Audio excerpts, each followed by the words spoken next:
Hello and welcome to Down the Slope. As ever, I'm Ewan and I'm joined by Greg, Harry and Liam. And also this week we are joined by Matty and John from Longbangers. How you doing, lads? Good, mate. Yeah, how are you? Not too bad. John? Aye, I'm good. Do you know what? I've just realised that this is the third Hibs podcast that I've appeared on. I'm hearing myself out all over the shop. The third and best one, John, as well. Aye. So where were we? Were we self-proclaimed sixth best at the last count? Aye, we're rapidly flowing down the list. I saw there was another one called Behind the Goals or something that came off my iTunes. Like, I've not heard that one yet, but that's just the death knell for us. Like, we are slipping further and further down the slope. Nicely done. Well, we're not going to accept being better than Longbangers, I don't think. But it's a special episode. We're just going for a Harry's Hibee quiz. This is going to be the first of two episodes that we are releasing this week. We're going to have a Hibs Women's special coming out this week as well, where we're going to be chatting with Dean Gibson, the manager, and Rachel Boyle, obviously with the season kick-starting again on Sunday, so that'll be out later in the week as well. But we will pass over to Harry to get this absolute shit show on the road. Well, hello everybody and welcome to the Harry Hibee quiz this week. As you are probably already aware, it is a absolutely hectic quiz. Points are given and taken away as I decide. It's loosely Hibs related, but let's get straight into things. So for the first question, the order I'm going to take answers from is it's going to be Matty first, then John, then Ewan, then Greg, then Liam. Do we understand the order? Yes. Yep. Fab. All right, so we'll get straight into it. The thing that every Hibs fan's wanting to talk about and has been talking about for the past however many days, Hearts are dug shite. They got absolutely embarrassed by Brora Rangers. Then, when you thought it couldn't get any worse, they started protesting outside the ground. And before they even left the protest, they were 1-0 down at home to Queen of the South. So an absolute disaster of an international break for Hearts. But that being said, what is the most satisfaction you've ever taken out of a non-Hibs game in Scottish football? So obviously we've laughed at Hearts. What's another game in which you've laughed at an opposition team that Hibs haven't been involved in? It's all Hearts. All Hearts. So if I can't even remember, you start with this. Dundee is obvious one, right? Albert Kidd. All they have to do is fucking draw, and that's them. They've won the title. Can't manage it. Wee Bobby Ball pops up. That's it. 2 goals. Hearts lose the league. There's the only St Mirren Cup final as well, which was quality. As a League Cup, which they've no won in my lifetime and probably Mace Jambo's lifetimes now either. That's quite hilarious. But probably my favourite one was the Inverness beating them at Easter Road when, who was it? High Stevenson, high sixing them. When they've got a corner, they're playing 9 men. They get a corner with a couple of minutes to go. There's just all they need to do is see the game out and they get papped out the cup at that stage. It was fucking magnificent. I know, off to a good start. Well, from now on, I should have clarified. We'll take one answer. So your one answer for this will be the Inverness game. Sorry. No, I like the enthusiasm. We're off to a good start. So, John, you follow us up with that, an embarrassing non-Hibs related moment. Do you know, I struggle when I get put on the spot like this. Like, if you've ever listened to Longbangers with the short banger stuff that we do, I've honestly can't think of anything on the spot. But the first one that popped into mind was Motherwell Rangers playoff a few years back, and Cammy Bell punching out the back of his net. I cannot for the life of me work out what it was that he was trying to do there, because there must have been 100 simpler things that he could have done, and he went for, I wouldn't even call it the spectacular. He just skiffed it off his knuckles into the back of the net. Like, what are you doing? Aye, no, it just wasn't very intelligent, was it? Nah. Aye, no. They just had some belters away in the banter years. What was on with Kachina ended up in standing in the hedge? On the hedges. Oh, progress Niederkorn. A progressive unicorn. Amazing. I'm out now. Is it me? Aye, on you go, Ewan. I'm going for when they got beat by that Maltese team in Europa League, Birkirkara. I think I think the second leg is the one I'm going for. It was the same night that we won in Bromby. Obviously, we ended up going out, but we went away from home and won on the back of the Scottish Cup, won a game against a really established European team, and Hearts got scudded off a fucking team from Malta. And I think that was a real sign of where the two teams were at that point in time as well. And obviously, we then went on to scud them in the cup later that season. So, sign of things to come. Hey. And Greg, moving on to yourself. Yeah, for me it would have to be when they got beat when Rangers got beat off Wraith Rovers at Easter Road. I think it was extra time. John Baird scored the winner. I actually can't mind what shitey cup that was in, but Was that that the was Petrofac? Rangers. I think that was a Petrofac Cup. Am I not right in was that no when it was the Tunnocks Tea Cake Cup? Was it no before the Petrofac? No, was it no? I think it's Petrofac, and now it's Tunnocks. I think. All right. Sorry, I've got it confused. We got all the big names in Scottish football, all the big sponsorship deals. Was it Ramsden's at that point? Did they not have? Oh, I think it was Ramsden's actually. It was like a pawnbrokers or something like that, or the fish and chip shop. But there's a cracking post on Hibsnet which summarises some of the best moments of the Hearts banter years, but you have left me another tap in just as you normally do on the quiz. I can't believe no one's mentioned the Sir Jonathan Obika game, which is still fresh in the memory because it's only a year old. Like, not at the time it was funny, but in retrospect it's even funnier looking back on it because it just provided so much patter for an entire summer. Like that was all we had for an entire summer. We had a summer's worth of patter out of that one goal, like the one where they're dancing with the coffin and all that stuff. You know, you've all seen it. You've all seen the gift. That summer was filled with great memories just because of that one moment. So I just like to say thank you to those on Hibsnet that posted. I'd like to say thank you to Sir Jonathan Obika and thank you to Harry for giving me this point. Hey, I must say as well that one thing that the reason that Obika moment's that proves it's such a good moment is we conceded to St Mirren when we were 2-0 up, and we weren't even arsed that we'd conceded because it was Obika that scored it. We were like, well, as you know, on you go, yeah. Just on the back of what Liam said, in the first lockdown there was no football, but I listened to the fucking Sports Sound podcast every day, just fucking laughing purely because of that goal. That goal didn't happen. There's no lawsuit all summer. I think to go back to what Liam said, there's the picture of Obika scoring, there's a video of Obika scoring in an isolation and without COVID and everything else that went on. It's just another goal. But see, when you put it alongside that post describing the impact of COVID-19 and how it would affect the end of the lead, that's just football and symmetry. That's beautiful. The other thing to bear in mind is it caused Hearts to be relegated about 6 times. Like, I don't think any of the clubs ever been relegated 6 times with one goal before. Demoted, thank you, Matthew.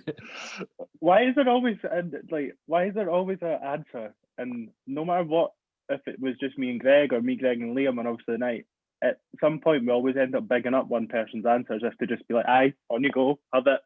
Every fucking week we end up doing that. And every week it ends up being Liam as well, because as he says, he just takes a tap in, see. But as you know, in this quiz, points can be taken away, but they can also be given bonus points out. So congratulations, everybody, you're off the board. You're all on 1 each, but because everybody had a go each of praising how fantastic Liam's answer is, Liam, you do get the extra point for the actual round. So going into the second round, we've got Liam on. I hope you're taking a note of this.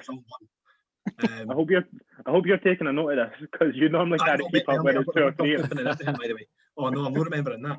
But anyway, this has been a question I've saved in the back burner ever since I kent that we were going to do this at some point with guests, especially Longbangers. I think you'll get a good answer to this one. So I don't know if you've watched WWE at all in your life, but I used to love the Royal Rumble growing up. So just imagine in their peak form, past and present Hibs players, adding up to 30 Hibs players in a Royal Rumble. I want you to answer me 3 questions. 1, who's going to be the overall winner? 2, who's going to get the most eliminations? And 3, who's going to enter the ring and be knocked out the ring in a quick enough time? Whilst you are thinking of an answer, I'll briefly explain what a Royal Rumble is. So a Royal Rumble is essentially 30 people have goes each going into a wrestling ring, and the way you get eliminated is you get thrown over the top rope and out of the ring. And that's essentially a Royal Rumble. So yeah, I'm hoping in that time, John, that you've thought of an answer. So I need to hear your overall winner of a Royal Rumble, your most eliminations, and who spends the least amount of time in the ring. All right. So is this is all Hibs players that I've ever seen? Aye, so Hibs players past and present. Past and present.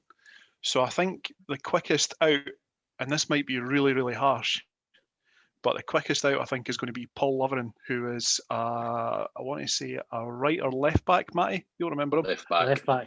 He went. We're not signing him from Airdrie. Did no end up at Airdrie, so he's going to be a fighter, John. Airdrie or Clyde. Well, that was the thing. Fucking tree with that one, like. No. So this is the thing. He came in and he had like the sort of the wiry, junky Scottish frame, the shaved head, and he looked hard as nails. And I don't think I've seen him pull out I don't think I've seen anyone pull out of as many challenges as he did. So I'm going to say he's quickest out of the ring.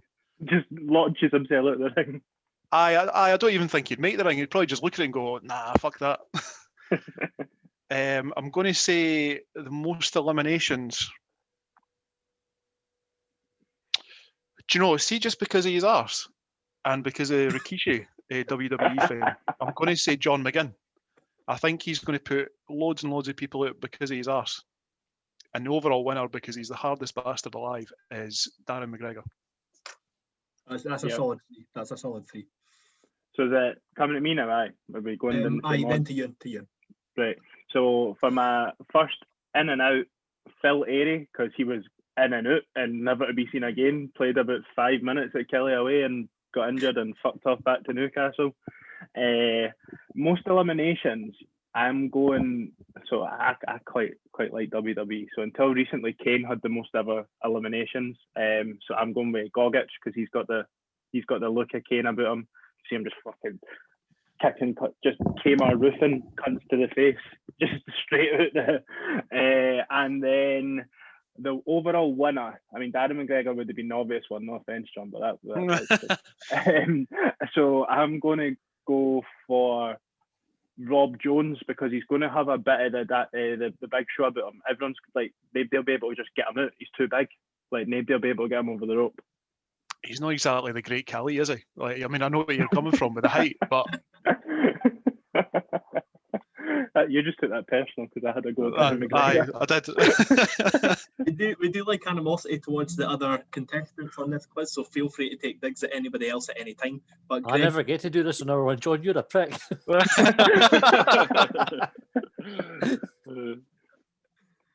Greg, you're up, I think. To me, right, okay. Winner is Ulrich Larsson. Just because he's solid, absolute unit. First out is Jamie McCluskey. Gave Lindy a fiver. Most eliminations is Victor Palsson. Seems hard, but actually isn't. So I think he would go quite far, but would fall at the final hurdle. I thought you were going first ahead for him because he's been chucked out of George Street that often.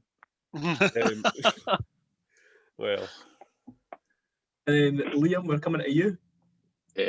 First, quickest in and out is going to be Lyndon Andrews because I think every time he played for Hibs, he had a set of gloves on, and no man that wears gloves in all weather is going to last 2 minutes in a Royal Rumble.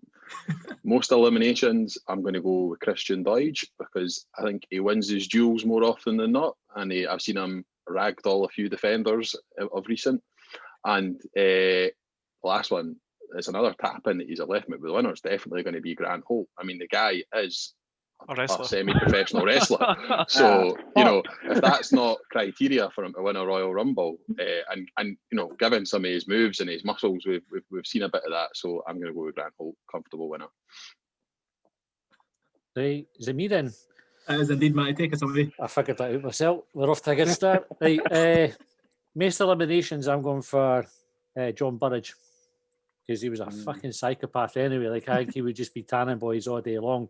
But he's getting on a bit now and does have the COVID, so I think he's winning it. Winning it, I think, is Mixu. Because, I mean, an absolute man mountain. And he'd be picking up the scraps. So once Budge's done all the hard work, Mixu's there just to clean up. Then cartwheel out the ring. And fast in and out, Boyle. I reckon Boyle looks like he's one of these guys that couldn't fight sleep. So that's my thing. Can I suggest that after you do this, you go through a thread of Hibs footballers as wrestlers? I think that would be really funny. Absolutely. I've got Martin Boyle as Scotty Too Hotty. could imagine Martin Boyle trying to like trash talk everybody before it to get in their heads, and then as soon as he gets in the ring, everybody just targets him. So as soon as he gets in, they just pick him up and launch him out. Oh, so, who nah, was Behind folk, eh? He'd be shoving big Daz in front of him and hide him. who was the wee Irish guy? Was it Hornswoggle, the one that was dressed up like a leprechaun? That'd be Neil Lennon. I've never watched the wrestling, eh? It's all fucking pish. I just didn't like it, eh? So I agree with it after a while. But anyway, that was another successful round. Thankfully, no deductions. We've only got 1 bonus point, so you didn't win this round, but you got yourself a bonus point, Liam. I thought the Grant Holt one was a good shout. But as an overall squad, I think that Matty's team absolutely horrifies me on paper. So they would definitely probably win. I wouldn't be messing with John Burridger, Big Mixu. So after the second round, we're sitting on Ewan, Greg, and John are all on 1. And both in the lead, we've got Liam and Matty on 3. All right, so... That's sake, man. I've not won a quiz for about 3 months, honestly. That's because you keep giving me shite answers, mate. We were slagging off Hearts earlier, and it's only fair that when we slag off Hearts, we slag off Hibs, because that's what we like to do. Everybody loves to hate on Hibs. Even when we're doing well this season, everybody's saying we should get Ross out in that, eh? We can't help ourselves, we're moany bastards. So, Don't know what the fuck you're talking about. of all the time, No idea. of all the times in your life, Hibs have made you angry, annoyed, sad, raging, what is the most embarrassed you've ever been as being a Hibs fan? What moment has made you think, oh, this is just horrible? So it can be either there's an obvious one. There's an obvious. Can I just say mine now to get it out of the way? Well, it is you in first this time, so I'm afraid not Greg. Oh. Right, well, I don't think mine's is the same as Greg's, and I've brought this on myself, but that statement that I fucking posted on the Twitter account was entirely myself after that semi-final defeat, and I am going to take that on the chin and say that is the most embarrassing I've ever felt when I woke up on the Sunday and read what utter pish I posted on our Twitter account back Was in that the one January. about Jim Goodwin? So the semi-final, the semi-final itself, not the most embarrassing. The reaction that came after it, absolutely. The buck stops with Jack Ross said on Twitter. keep Jack Ross accept mediocrity. That was our personal highlight. As you know, Greg, I think. Most embarrassed I've been, and let's just get it out of the way. Asking folk to turn up for a relegation party, and then about a month later getting relegated ourselves. That was just peak Hibs, wasn't it? That was nothing will ever top that in terms of embarrassment. What gave us the right to be that fucking confident? Because we were utter garbage. Let's face it. See, the thing with that one though is Jordan Foster scores a fucking perfectly good goal. 1-0 scores a perfectly good goal. We doesn't get given, and then they get their second one as we're chasing the game right at the end, so it looks comfortable for them. Was it Billy King that scored later? Yeah, that was also embarrassing. Fucking Billy. Jesus. Boyle's my piss to this day that they went out after it and said that they were never going to let us score. I can't remember who they interviewed, but they're like, we were never letting them score. I was like, you fucking did, you pricks. It was the referee that saved you. Did Jordan Foster not get a perfectly good goal ruled out the season before at Tynecastle or not? I'm sure when we had like the bottle green Puma kit, I swear I remember him. I'm sure he scored a goal, unless I've sort of merged the two. Have you just seen a different angle of the same goal? I think you're talking shit. No, because he made it. I'm sure he made his debut at Tynecastle that season, and I just feel like I remember him scoring that day or not. But maybe I've just fucking merged them all together, all the shite experiences there. Well, since we're on tangents, I'm going to just randomly throw this one in there. Jonathan Spector played for 15 minutes for Hibs, and in those 15 minutes, he won a game at Tynecastle, and that's the only 15 minutes he ever played. Just because we're talking about defenders making their debut at Tynecastle, I think that's amazing. What a guy. Okay. That's a solid record. Aye, that's quality. But anyway, moving on. Liam, most embarrassed you've been as a Hibs fan? I think most of them. I'm going to resist saying anything about the club employing David Tanner in a presenting capacity because I don't think it's fair to go there. But I said it anyway. I would say for me, just because of the sheer embarrassment going into school on the Monday and having CIS Cup final winner 2004 written on my school jotters would be the 2-0 defeat to Livingston. That was embarrassing. Like losing to a That was bad. fake club like that, Oh, no. getting beat by Frankie Pistol in a Scottish CIS Cup final, when you'd already assumed that there was a Dundee to beat Celtic and Rangers on the way there. So we thought we had the right to think we'd won it, and we got beat by a team of Had Livy not Shite. had a number that season as well, though? They finished Livy above were us in the above us league. in the league. Aye. Aye. And they bankrupted themselves to do it as Aye. well, which is the other thing folks forget. Eh? Too right. Aye, oh God. But moving on to you, Matty, most embarrassed Hibs have made you. Phil Stamp scored against us. Christian Nadi scored against us. Michael Ngoo might have done it, or what was his name? Abua?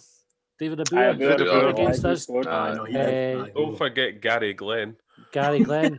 Who was the big hoodie that they had up last season that they sold went down south? Uche. Uche scored against us. I have a theory. Aye. Anyone that's Aye. shite scores against Hibs. Aye. I mean, that's talking- the shite of the Hearts player they scored in the derby. The That's mere bad. comical there. They scored against us by hook or by crook. If you have got a comedy fucking character, Nadi's done it about 6 times in his career. You don't need to be at Hearts. Oh. So any one of those ones, because you just like, why us? That's it. Because you get the pelters as well. That is what it is, eh? And finish off the round for us, John. Hibs, I think it was when we won the League Cup in 2007, and then I can't remember the exact circumstances, but we waited to celebrate at Easter Road. Yeah. In a derby, and of course they beat us. And I think the most like the bit that rubs salt on the wounds, and I think this is the right derby. They came up with this weird celebration where they were all holding one shoe in the air. It was like, I don't know if it was like shoes off if you hate the Hibs or something like that. It was it was awful. Yeah. But we were on the receiving end. Aye. They're I remember, weirdos. and was there no just like 10 Hearts fans that just refused to leave the stadium as well because like they said they wouldn't bring the Hibs players out till all the Hearts players, all the Hearts fans had left or something like that. Aye, so talk about, I mean, you've already given them the opportunity. You've just allowed them further opportunity to rub it in. I don't even think I stayed for the parade, to be honest. I think it was maybe because I think the old East Stand would have still been there. So you know how like folk used to try and beat the traffic, but sort of congregate in that one corner. I was maybe walking along there, sort of looking back and keeping an eye on it, just out of, I don't know, sheer obligation rather than wanting to see it. Am I right in saying they were only parading it because folk ran on the pitch the night of the cup final? Aye, I remember that as well. Mm-hmm. Well, we need to start fucking behaving ourselves there. Like, When you look at what the consequences turn out to be, Right. Aye, but another solid round. Lads, we're off to a flyer. We're off to a flyer, so another solid round.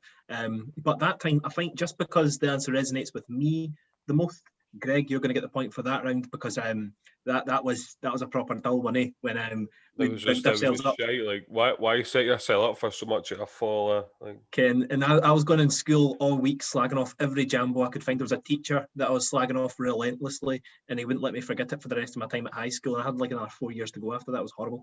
But anyway, what to do is tell somebody that he touched you. That'll shut him up.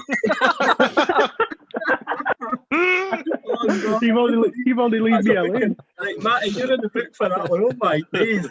Referee, get him under control. Oh, but anyway, so I like the name Longbangers. When I was younger, we called it Longbangies, the game where you'd have a goal each and then you'd shoot into the opposition's goal. Is that like where you've got the name from? Aye, pretty much. Aye, nice. So anyway, speaking of that, Longbangers. So Cleared that one up. Well done, Matty. You got yourself a point. Yeah. Well done. No, so Longbangers. The rule is you're only allowed up to your own halfway line. Well, the halfway line in your half. No hands allowed. First to 5. We have a bracket tournament of the current Hibs squad and coaching staff playing in a Longbangers tournament. Who wins? Stevie Mallon is out on loan. He doesn't get to play. So, and the people that are currently at the club, so no Jamie Gullen either, if you want to use him for some reason, who wins? So only up to the halfway line, no hands allowed, first to 5, single elimination. So as soon as you get beat, you're out. Who wins? Greg's up first. Oh fuck, that means I'm last man, so it's definitely getting taken. Paul Hanlon of Fame's for the fucking corner.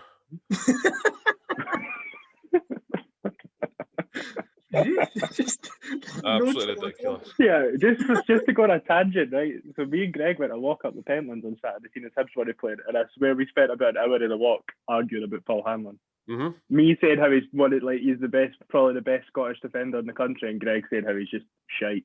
and his only argument was, he's shite. Like, that was it. He's not Hibs standard, let's be honest. Just the one Scottish Cup, I know, no good enough for us. Definitely not.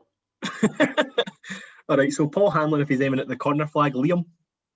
I'm going to go for that big string bean Matt Macy, because he doesn't need his hands when he's 6'7" tall. He just get his big lanky. Do you know what Matt Macy looks like when we were watching the Celtic game? Do you know those things that are outside the car garages in America that like the wind blows in and they blow up and down? That's what he looks a bit like when he's in the sticks. So I think just based surely on the size of his frame, Matt Macy. I have bad memories of these things, because the only time I ever remember seeing them at a football game was when Hearts fucked us 4-0 at Hampden. Oh God, that was horrible. They Those things were scary as well. Like, they're no my cup of tea. All right, so we've got Paul Hanlon and Macy. Matty, who are you going for? Gogic, for me, after he scored his big thunder bastard earlier in the season, I reckon he's got game for repeating that anytime he wants. I was going to go for Hallberg, because he's not that bad at striking the ball, but he's also quite shite. So Gogic is my answer. You're lucky you didn't say Hallberg, or you would have been deducted a point for that, because that would be a shocking call. So, just deduct one purely for taking his name in vain. All right, John, on to you. So we've had Macy, Gogic, and Hanlon. I'm going to go Porteous, because Hanlon's taken it. I think Hanlon's got a bit of a dig in him, but since he's been slaughtered, I'm going to go Porteous. I think he likes a long ball as well. Fair.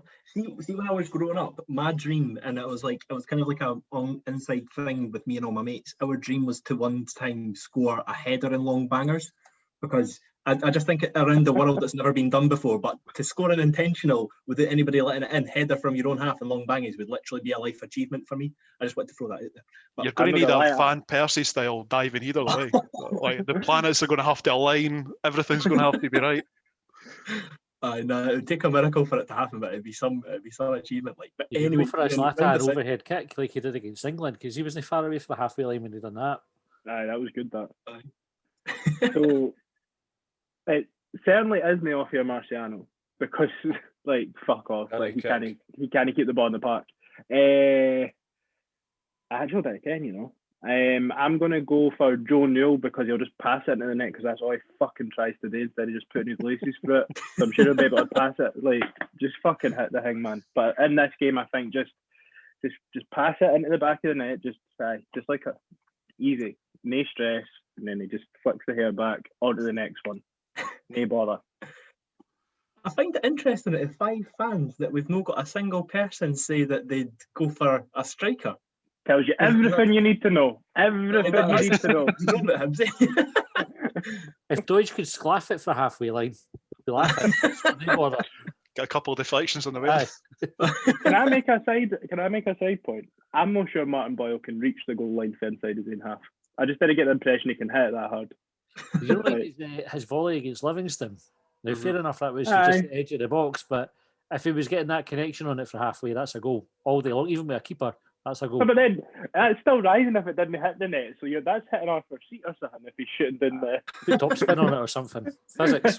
We'll sort that out. Are we playing Longbangers at Easter Road? I was thinking we were playing Longbangers at like a 5-a-side pitch. I didn't think I was thinking Easter Road 5-a-side pitch. Oh, I just went straight for full size so part. Sorry, aye. Would that change your answer? I can't kick the ball that far. I went full size. I just went full size park. That's why. Oh, sorry. I thought the 3 rules of halfway line, first to 5, and hands allowed would have been adequate enough, but apparently not. But anyway, for that one, no bonus points allowed. But no, they were allowed, but they just weren't given. But I'm going to go for, just because I think that any time the ball got kicked towards the goal, it would just throw himself at it, even if sometimes he would put it in his own net. I think Ryan Porteous was a good shout. For the love of it, fuck. Right, but to be fair, like, it's true the way, because even if you hit a brick at the goal, Ryan Porteous would just throw himself in the way of it if it was 1v1. I don't doubt that. If you were doing Longbangers for 2-footed tackles, Porteous, he'd be all over it. Aye. This is Ryan Porteous Hibs fan bias. because he's young. The same, and now he's still going to be at Hibs and get the same treatment Paul Hanlon is. They're just at opposite ends of the scale. They get the benefit when they're young, and they didn't get the benefit when they're old. And you're showing fucking Ryan Porteous bias right now, Harry. Like the least Ryan Porteous bias of any Hibs fan. But anyway, you have to bear with me because I'm going on quite a speech here for the last question. So as a point stand, we've got far behind, lagging as always. Ewan's on 1. Then we've got John and Greg joint second with 2, and then Liam and Matty are joint top of the table on 3 each. You could potentially get a lot of points for this one if you make me giggle, which is probably quite easy to do. But anyway, Hibernian, it's now a country. The capital city is Easter Road. The government is me in charge of the country. Papa Gogic is my assistant. Anybody who disagrees with anything I say, Gogic goes and batters fuck out of, so you didn't want to disagree with me. And the animal of the country is a sunglasses wearing lynx. The only problem we have at the moment is we don't have a currency. So what is the currency going to be called, and whose face will be on it? And for we are going to Liam first. So we need a currency for Hibernian, and we need whose face will be on the currency. I think the currency of Hibernian is going to be the cabbage. So we'll not actually trade in any kind of money. It will literally be cabbages that are currently quite literally the vegetable cabbage. So everything will be a cost of a cabbage. So there's your currency. And whose face is going to be on the cabbage? Well, take your pick. For a wee while, I was seeing loads of things, loads of memes on the internet back when Donald Trump was president, and Donald Trump's face was literally everywhere. So I was quite tempted to answer Donald Trump. But I think Ron Gordon's face would fit quite nicely on a cabbage, because he's got that kind of shaped head, doesn't he? And he's kind of got the white hair and stuff. So I'm going to go with Ron Gordon. Fucking hell, I didn't expect cabbages. That's class. Ron McConn's cabbages. Oh, Christ. All right, Matty, I'm sorry you have to follow that one up, but on That's you go. all right. Well, I'll go. There'll be SJMs will be the currency, and it'll not be a face that'll be on it. It'll just be the most valuable backside in fucking world football that'll be on it. That's it. My answer. Straight to the point. Right, so picture of Marash, I like it. And then we're coming to you, John. Oh, Diddy, go to someone else. I'm All still right, working on it. I'll have a pass. All right, you seem confident for this one, so you crack on. Lucozade bottles, Lee Griffiths.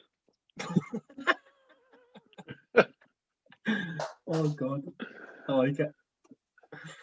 Oh. That's it. That's the full. That's it. Similar to Liam's cabbages, everything costs 1, 2, 3, 4, 5, or 6 Lucozade bottles, and Lee Griffiths has to source them for you. Oh Christ, we'd be bankrupt before we'd even started, eh? But all right, John, are you ready, or do you want to go to Greg next? Aye, I've got it. Happy Hibees, that's the currency. And it's a very, very specific picture of Martin Boyle. It's the one that appeared on the Hibs website this year when they started launching player profiles. I know the one you mean. I know, yeah, he's like... I can put that in so we can see it before I verify the end of the round, but I do like... So what was the currency called? The Happy Hibees. The Happy Hibee. Oh, it's magic. Is it just the head, or has it got the whole top in it as well? I put the top in it as well. Aye, it's a very relaxed pose. Oh no, sorry, it's not that one. It's not that one. I'll see if I can find it. I know the one. I think I know the one that's like when they're in the studio, like, and I think I know the one. It's the one where it looks like he's been caught doing something he shouldn't have.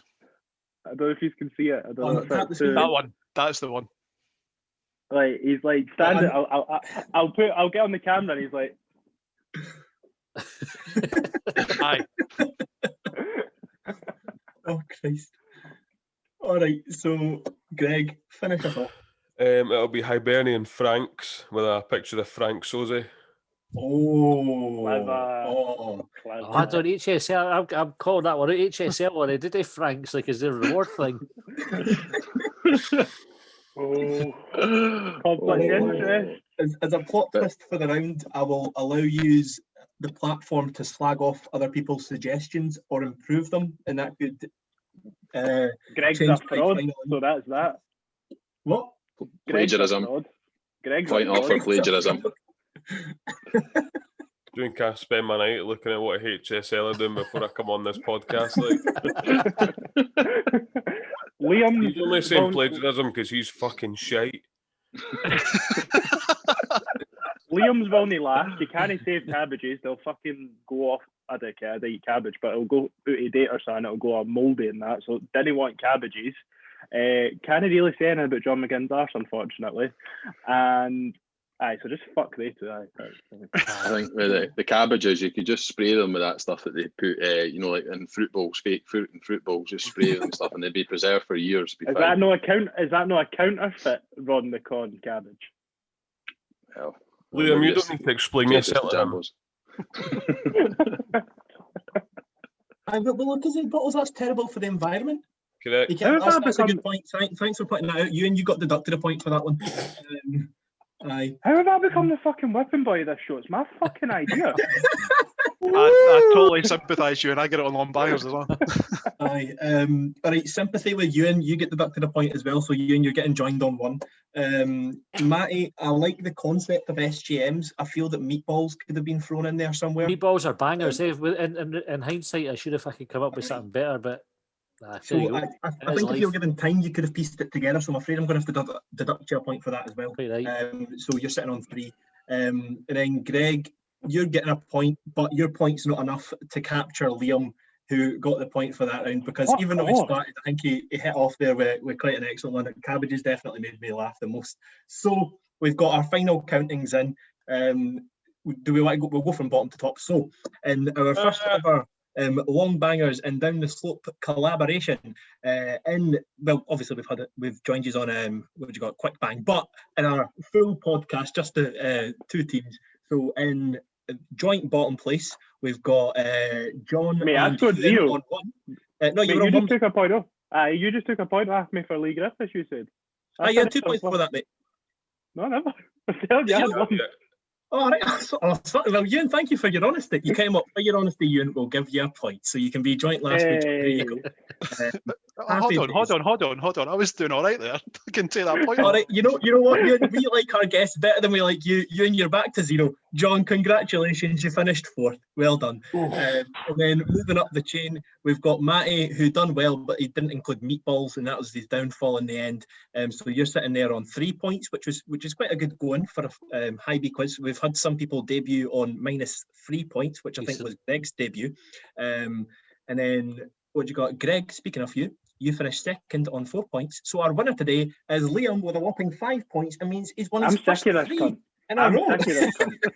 I would just like to put a message out to Mr. Ron Gordon. Ron, if you're listening, if you like the cabbages idea, there's plenty more where that came from. Just hit me up.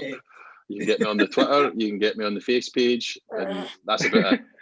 I would just like to, now's probably a good time to say that Liam won Hibee of the week last week or not.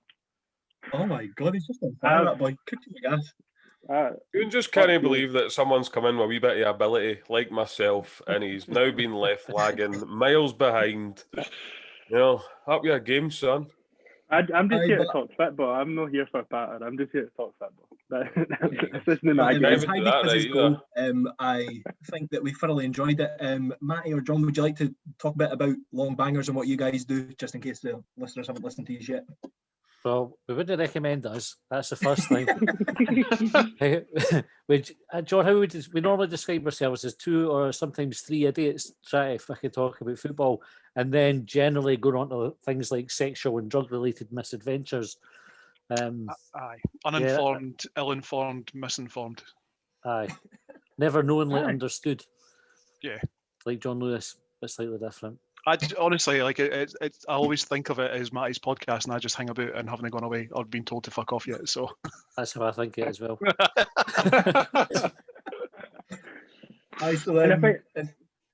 If you guys feel as Matty and John do in life, I think that there's definitely a category of people that feel similar to what you have just described there. Then definitely go and listen to them. We listen to them often, and we do thoroughly enjoy the Longbangers content. So we would be honest, you're the only Hibs podcast to listen to.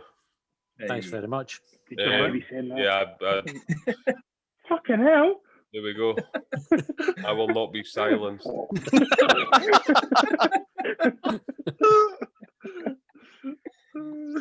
And it's probably worth mentioning to maybe head over to Recast to watch it, Matty. Obviously that helps out the club as well, doesn't it? If they watch it on Recast and share it in Recast. So actually, tonight we've got a guy called Andy Meikle who's started up Recast. He's joining us to kind of talk about what he does. They partnered with Hibs, and we've set it up so if anybody watches a video of ours on Recast, we give money to Hibs for it. So that's why we push it so much. It's good for the club. Perfect. Well, for us. Perfect. Well, make sure to check Longbangers out. You've got three shows a week. It's really, really good. You can hear my dulcet tones most Saturday after Hibs games as well. Quick bang. But thanks all very much for coming on, Matty and John. Liam, we're probably done with you. There's too many wins. But we'll have my severance package. Let's talk. Put you on furlough till the end of the season or something like that. And then we've got a second episode coming out this week, which we're actually recording tonight. Like I said at the start, with Rachel Boyle and Dean Gibson of the women's team. Obviously, they're getting ready for their season starting on Sunday. But thanks a lot for listening, and we'll be back next week. Cheers. Take care. Cheers.